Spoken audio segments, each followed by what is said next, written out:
Welcome to Wesley Impact. I'm Keith Garner. How important is the Christmas message to you?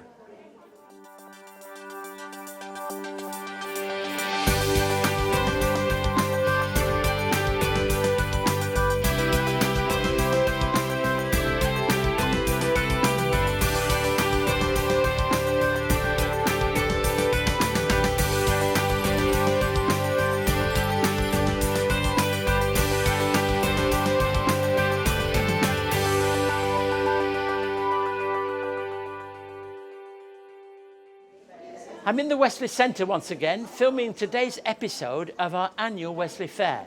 Behind me you can see much activity as some of the people are involved in the fair. There's a lot of energy in the centre today. On this last Sunday before Christmas Day, I'd like to wish you a very happy Christmas, full of blessings from God.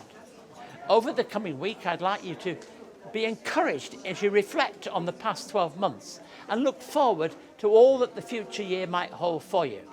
It can be so easy to get caught up in the secular aspects of Christmas and the financial pressures of buying gifts and receiving gifts, the pressures that can come from our family and our friends. I want to encourage you to look at the real meaning of Christmas, what it is that we celebrate, and what the coming of Christ can actually mean to you. I'll speak with a member of the Wesley Mission team, Elizabeth Leow, about the services and special events that we'll be hosting over this coming week, and particularly on Christmas Day. And we'll be joined by Elizabeth Rae in the studio to sing The Gardener. I'll continue my series recorded early this year on the role of John the Baptist and the role he plays in the Advent story. Advent is a time when we celebrate the coming of Jesus and we anticipate the first Christmas. And we also start looking forward to the second coming. The Bible makes it clear that we do not know when Jesus will return and that we should be ready for that day. At the time of the first Christmas, John the Baptist had a unique ministry telling of the coming of Jesus Christ. He wasn't listened to by everyone he spoke with, but the message for us to share is the same today. Jesus will come again and we should prepare ourselves and be ready for this. I'll share this final installment in this series looking at the important role of John the Baptist a little later in the show. But first, let's take a look at some of the work over the past 12 months, giving thanks to God for all that he's given to us, the people who we've come into contact with, and the privilege it's been to serve God and the community through our work at Wesley Mission.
If you would like to learn more about Wesley Mission, visit wesleymission.org.au. You can find help in our community services, connect with our church and congregations, discover a volunteer role that suits you, stay up to date on the latest news and information, donate to support our work, and help make a positive difference in your community. You can also connect with us on social media and subscribe to receive the latest news and information about Wesley Mission directly into your inbox. Visit wesleymission.org.au. So write to me if you'd like to find out more about our work. If we can be of help to you in any way, you can get in touch with us. You can easily reach us and any of our services at Wesley Mission through our website. And you can write to me using the details that are on the screen now. Throughout the year, Wesley Mission hosts a number of public outreach events to connect with our community and to share God's love with all those with whom we come into contact with. A member of the team involved this week is Elizabeth Leow. Elizabeth is working with us. Tell me, welcome first of all to talking in this very different kind of setting. Yes, thank you, Keith. Tell me, how long have you worked here? I've worked with Wesley Mission for 3 years. And what were you doing before? Before that, I am the business director for World Kitchen, where I was dealing with marketing and businesses of homeware, like Pyrex and Corningware. We best not give them too many adverts, but let me just say, so you chose to come here. Now, there must be a reason why you did that, Yes. you know, because this isn't a usual place for somebody who's worked in that world to move to this. So why come here? I come here because I think I like to give back to the community, and then also because I have Christian faith, and I like to share the love of Jesus, of Christ, and to help people, you know, and help them to get to know what it is like to have the love of Jesus. So what particularly do you do? Because I know that you're busy today, as we are on this day here at Wesley Fair. What is it you do? I organize the event, so I will reach out to the people that in around the local area, the community businesses, to share with them the good work of what Wesley Mission do, and also to get the local businesses to all support us to be part of the community of Wesley Mission. Let me ask you, do you think that people are sympathetic when you go and ask them for things? Do you sense that there's a greater sense of sympathy or not? Yes, there are some when I talk to them about supporting the homelessness, they were like very warm, you know, to help out. And then some, when I tell them that I'm from Wesley Mission, they will say that, oh, you guys do a lot of good work. Yeah. I think a lot of people think we do good work, but they don't necessarily know too much detail, do they? Yes. And you work with Carol particularly on Wesley Fair, but it's not just on this day, is it? It's throughout the year. That's right. They do all kinds of things, don't they? Yes. And we have a lot of volunteers who are, most of them could be in the 60s or 70s. And I tell you, Keith, the passion that they have, you know, particularly the lady who sells the plant, you know, she grew the plant at home, and then once a month she has to carry them on the backpack, you know, to bring here. You're quite right. Yeah, so I really feel for her, and I will often tell people, don't bargain with her for $5. A lot of effort and love is put in. Now, Christmas is only just around the corner, and that's very, very important. We've been reflecting that throughout the programme. Do you think Christmas is a good time to talk about these things, to raise the profile of those in need? Yes, because I think people has got Christmas wrong. You know, they think that Christmas today is about buying presents, you know, and exchanging presents. I think Christmas is not about buying presents and exchanging presents, because there's a lot of people that actually feel very lonely during Christmas. Yes. So I think Christmas is a time where we actually share the love, and also to help people who are marginalized, people who are lonely, to let them know that, hey, there are still people in this world who care. There's still Jesus who actually care for you. So what do we have coming up in this special few days now? Are there some other activities, or do we finish after today? No, after today we still have a lot of other events. Some of them are not particularly for Christmas, you know, like sharing with people that what Christian work is all about. And then also I think we have a Christmas lunch that is coming up. And for people sharing with us now, just on that Sunday before Christmas, yes, Christmas Day is important. So that's what do we right. do on Christmas Day?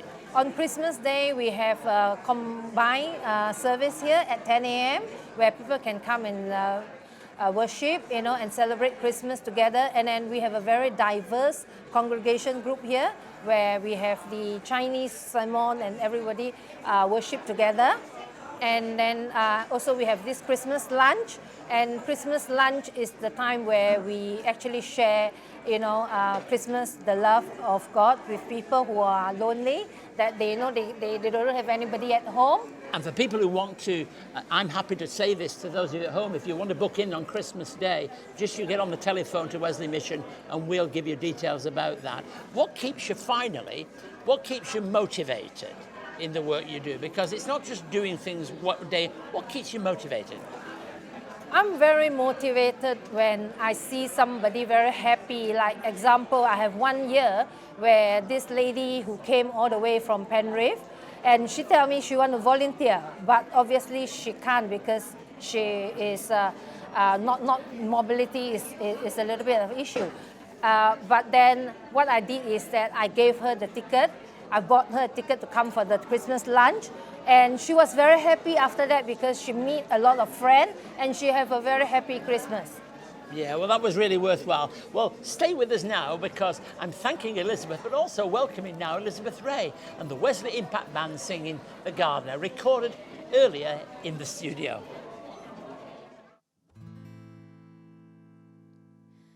The gardener kneels with his hands in the soil, looking around at the garden. His hands, they are green, and his smile, it is warm. This is the place where great things are born.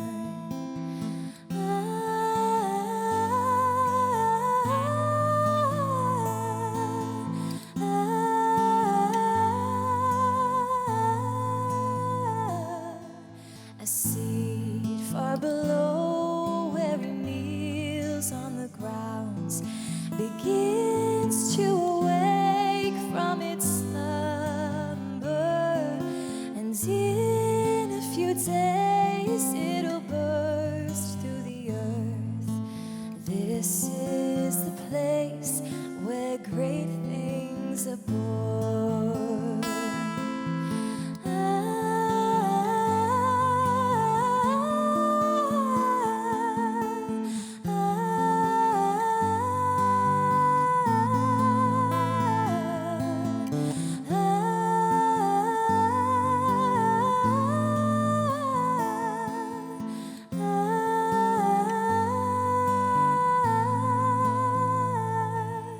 His skin has been won from the work of his hands.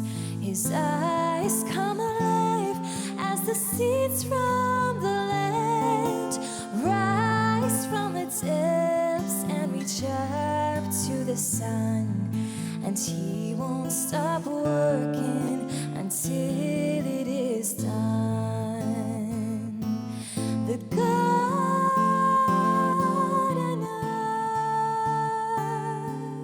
sees a flower dying. His heart is heavy. He takes his tools and cuts it back so the new can bloom.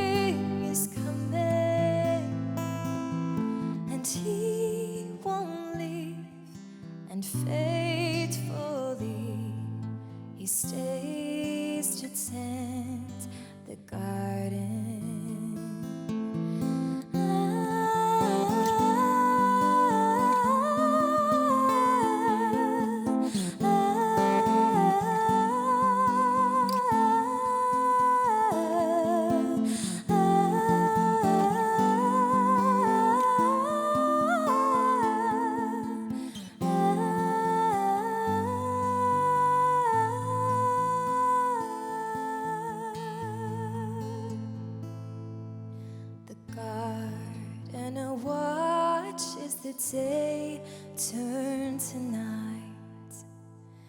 His eyes full of pride in the golden light. He smiles 'cause he knows that tomorrow will bring a harvest of branches in bloom.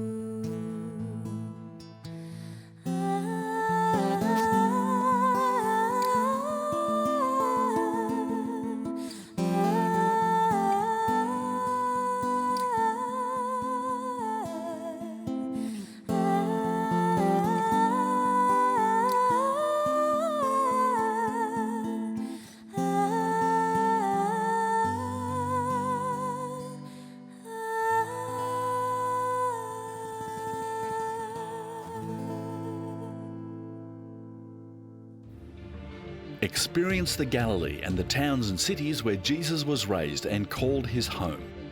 Capernaum, Nazareth, Tabgha, Magdala, Caesarea Philippi, Bethsaida, Tiberias, and of course the Sea of Galilee all feature in this 6-part series as Keith Garner explains the first century context of biblical events.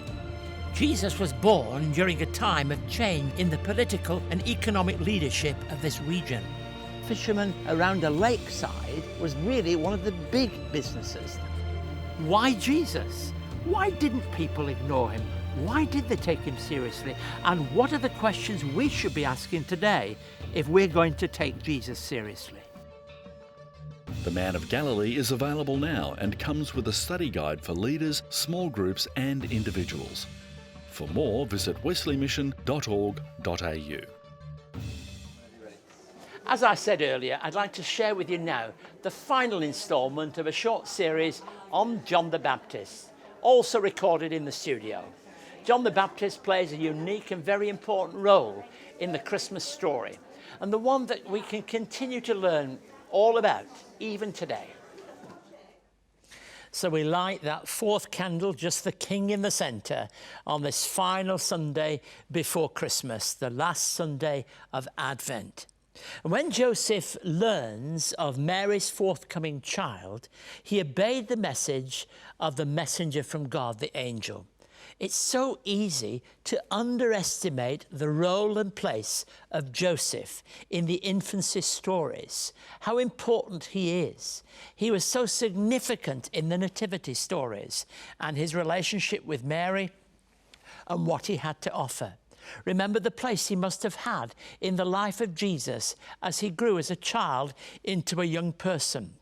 I just remind you that in Luke 4, when we read about how Jesus went back to Nazareth, and there is all the kerfuffle as Jesus reads in the synagogue there, the passage from Isaiah 61, and the questions about what he did, they say, "Isn't this Joseph's son?" He was known as Joseph's son. Joseph must have had such an influence upon Jesus' life. Let me read to you from Matthew chapter 1, verses 18 through to 21. This is how the birth of Jesus, the Messiah, came about. His mother Mary was pledged to be married to Joseph, but before they came together, she was found to be pregnant through the Holy Spirit. Because Joseph, her husband, was faithful to the law and yet didn't want to expose her publicly to disgrace, he had in mind to divorce her quietly.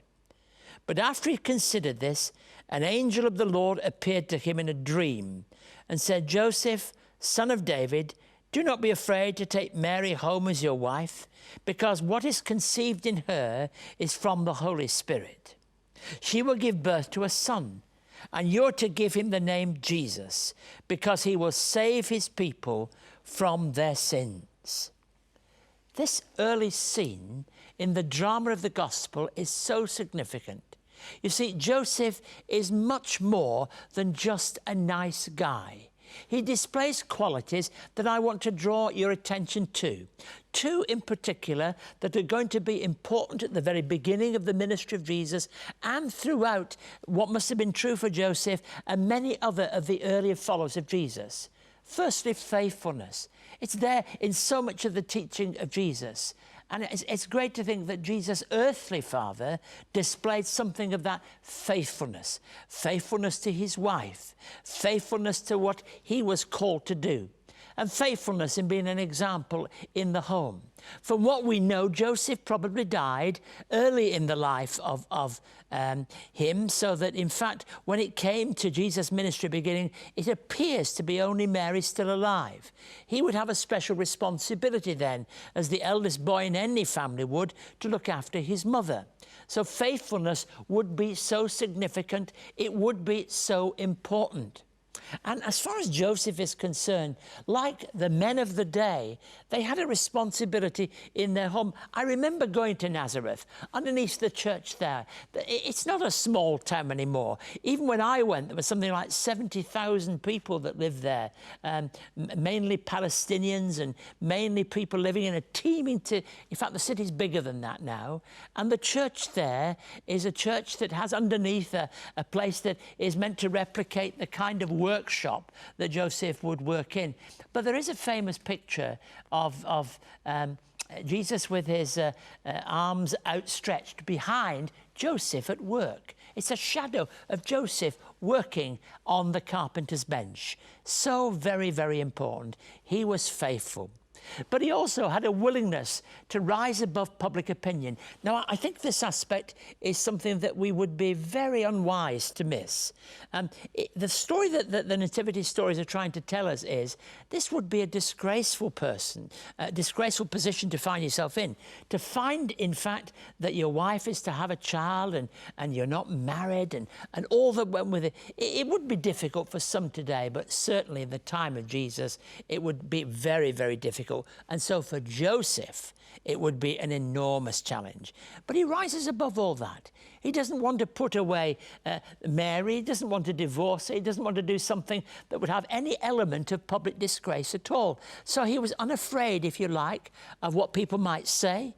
He was going to rise above what public opinion might have easily led people to consider and to conclude and to think. He was rising above all that to something better. Joseph, perhaps, is not considered in the story of the Nativity anything like as much as he should. When it comes to the children's Nativity, Joseph is not the leading actor, it's Mary. It's Mary and, of course, a child that comes. And he's there stood, very few words very often. It's all the other people who come looking. There are wise men, there are shepherds, there is the knocking on the door. Sometimes he's the one that's allowed to ask the innkeeper if there's any room in the inn. But the truth is, Joseph has a critically important part to play, and one that teaches us a great deal that I think can be meaningful in this Advent and the upcoming Christmas season. We can learn a great deal from him. So Joseph is there. Joseph accepts Jesus as his son. And we have that most amazing declaration at the end of this passage that is there for all to hear. She will give birth to a son, and you're to give him the name Jesus, because he will save his people from their sins. That's the nature of the gift of Jesus Christ. If you would like to contact Keith and find out more about today's program, write to us at Wesley Mission, Post Office Box A 5555, Sydney South 1235, or you can send us an email to impacttv@wesleymission.org.au. On our website, you can catch up on past episodes of Wesley Impact, find out more about our work, read online magazines and articles, and connect with us on social media. You can also connect through Keith's blog and stay up to date on all the latest news and information from Wesley Mission, wesleymission.org.au. Write to me if you've got any questions about the Christian faith or anything you've heard on the programme today. There's always something to look forward to at Wesley Mission. Let's take a look together. The Reverend Keith Garner and his wife Carol invite you to join staff, volunteers and local community members at our special Christmas Day celebrations, Christmas with Friends or Shepherd's Tucker. Each event includes a delicious feast with friends, a special Christmas message from Keith, a Christmas carol sing-along and a visit from Santa. For more information, please visit wesleymission.org.au.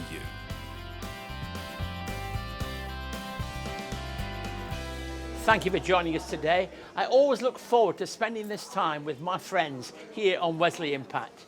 The hope that's offered through the coming of Jesus Christ is available to us all. Christmas is coming ever so clear.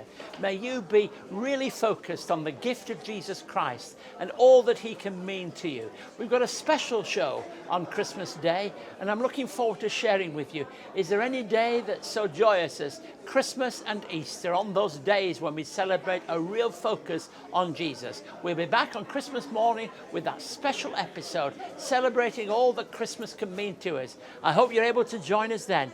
God bless you. Have a wonderful Christmas and all that it means to you and those you love.